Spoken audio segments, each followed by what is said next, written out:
very funny. So happy to have him. You're gonna love him. Please give it up as loud as you can for Lukas Kaiser!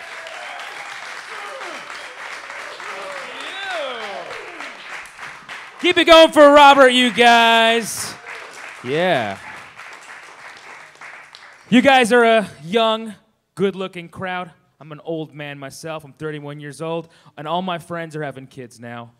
Buddy of mine just had a baby, beautiful girl, little Sarah. And to announce his baby's birth, he sent a mass text to me and all our friends with a picture of his baby, and it also had a caption written in the voice of the baby. And when I got that in my phone and I saw it, I was like, how the fuck do I respond to this? So I responded as if I was texting with a baby. I wrote back, hi, with 27 eyes. Seems fine, right? Seems appropriate and cute, and it would have been appropriate and cute had my phone not auto-corrected hi with 27 eyes into gay. Yeah. So I went from congratulating a friend on a momentous life occasion to straight up gay bashing a newborn baby. Autocorrect always makes things worse. I feel like it always makes things worse. It always makes your tweets less funny and your Facebook status updates more racist. More racist. Felt terrible about what I did to that baby, so I bought my friend a gift card to Babies R Us, and I was like, hey, treat young Sarah to something nice. Just buy her something great. But 2 weeks later, get another text from my friend, picture of his newborn baby playing on a little gym set he bought her with my gift card. Again, caption written in the voice of the baby. It's like, hi, Lukas, I'm enjoying my new Jamboree set. When I got that text, my first impulse was like, don't even text back. Just call, just be like, oh, looks great. Looks like you're having fun. But then I was like, wait, I'm a comedian. I can't pass up this chance to make a call back. So I texted back, gay. But guys, this time, my phone auto-corrected gay into great nipples. Which is still inappropriate, but at least I'm paying that baby a compliment. So I think I'm making progress. It's been a while since I graduated high school, but I recently saw a buddy of mine I went to high school with. Hadn't seen him in a little bit. We were hanging out, getting a drink. And after about 15 minutes of hanging out, he looked at me, smiled, pointed at my head, and went, balding. And I was like, mm-hmm. Then he circled around my head and he goes, losing your hair. I was like, yeah, it's a synonym for balding. Then he gets a big smile on his face and he goes, this whole balding thing, you're really going for it.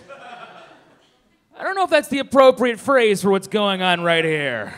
I don't feel like balding is something that you go for. It's not like I had a choice in the matter, you guys. It's not like I went to my barber and I could have chosen between a mop top, a buzz cut, or a schizophrenic mathematician.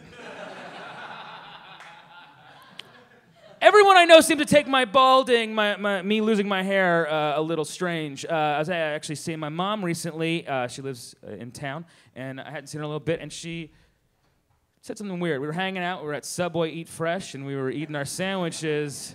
And after a minute she took a bite of her Bravocado, 6-inch, in case you were wondering, and I know you were.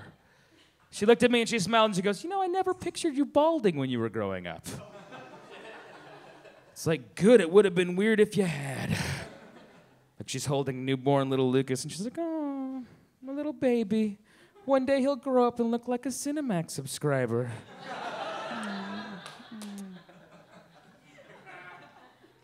Robert was talking, he was Googling or Wikipediaing Mr. Peanut.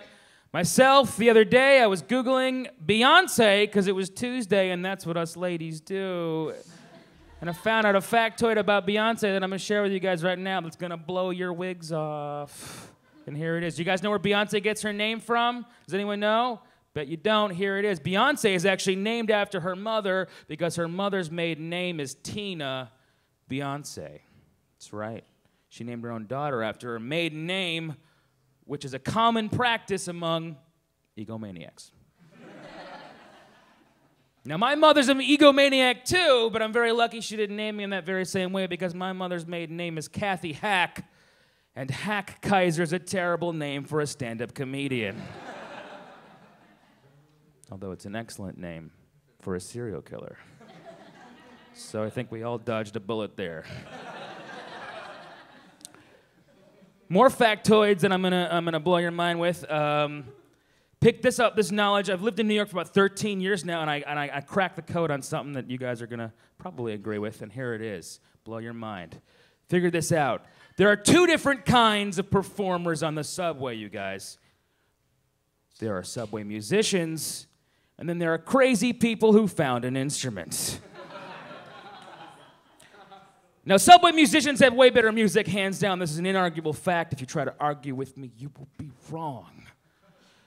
But crazy people who found an instrument have way better in-between song patter, you guys.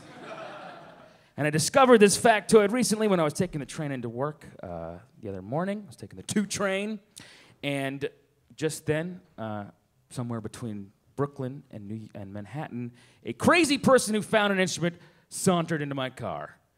The crazy person who found an instrument was playing the harmonica, which is the go-to for crazy people who found an instrument because it's easy to find and crazy to play. And said crazy person who found an instrument started going to town on said harmonica, and by going to town, I mean scaring everybody around him. And as the subway pulled into 14th Street, that's when the crazy person who found an instrument decided to do a little crowd work, you guys. Pulled the harmonica away from his mouth, and he just started screaming, "Quince! We're at Quince Street. That means 14 in Spanish for all my Puerto Rican bitches." Now, there was a shy, sort of meek dude in the corner of the subway car who, under his breath, muttered, "No, it doesn't. Quince means 15 in Spanish." Crazy person who found an instrument did not care for that correction, you guys. Zeroed in on that man, walked over to him, and noticed he had a girlfriend with him. He looked at 2 of them up with his crazy, crazy harmonica-playing eyes. Looked him up and down, and he looks at him and he goes, "This your girl?" The guy sort of was like, "Yeah." And he goes, "Cool. I want to pee on her Ugg boots." It was horrifying. It was terrifying, and everyone on that train car was horrified, petrified. We were mortified. But I won't lie to you guys, everyone on that train car also had a smile from ear to ear. Everyone on that train car was holding back laughter because this guy was harassing us. This guy was terrorizing us while wearing a World's Greatest Grandpa t-shirt.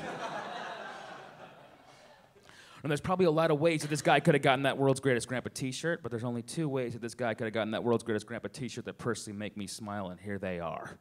Number 1, that man at one time was in fact the world's greatest grandpa. And the pressure of that lofty title got to him and he snapped. And the only way for him to feel like a whole human being again is by peeing on a stranger's Ugg boots. Or number 2, that man murdered the world's greatest grandpa.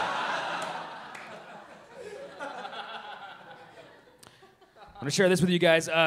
Momentous life occasion recently. I got fired from my freelance job. Yeah, give it up. For the last few years, I was actually a ghostwriter for the quizzes on OkCupid.com. But I recently submitted a quiz that was so bad, they didn't just not accept it, they terminated my contract. And I'm gonna read that quiz for you guys right now. This is real fun. Pull it up. Hold on. Talk amongst yourselves, but don't actually talk amongst yourselves. The title of my quiz is, "Are you a human being or a piece of garbage?" A sexy, sexy quiz. It's often difficult to know in this modern world of ours whether you are a piece of garbage or a person. This short quiz should help you find out. Question 1. When you are in close proximity to a garbage can, you either A, have just recently fallen outside of it, B, have just recently thrown your trash inside of it, or C, don't know. Question 2. You are covered in banana peels. This is A, normal, B, abnormal, or C, don't know. Question 3, a homeless man has set you on fire for warmth. You'd like to, A, have more garbage thrown on top of you to keep this fire going. B, have someone call the paramedics immediately. Ow, this burns. Or C, don't know. Answer key. If you answered A to any of these questions, it is likely that you are a piece of garbage rather than a person. Hey, congratulations on gaining both sentience and the ability to read. If you answered B to any of these questions, you're probably a person who was recently set on fire by a homeless man. Seek medical attention, that probably hurts. If you answered C to any of these questions, sounds like you're pretty indecisive. Looks like we got a Libra on our hands. Thank you guys so much. That's my time.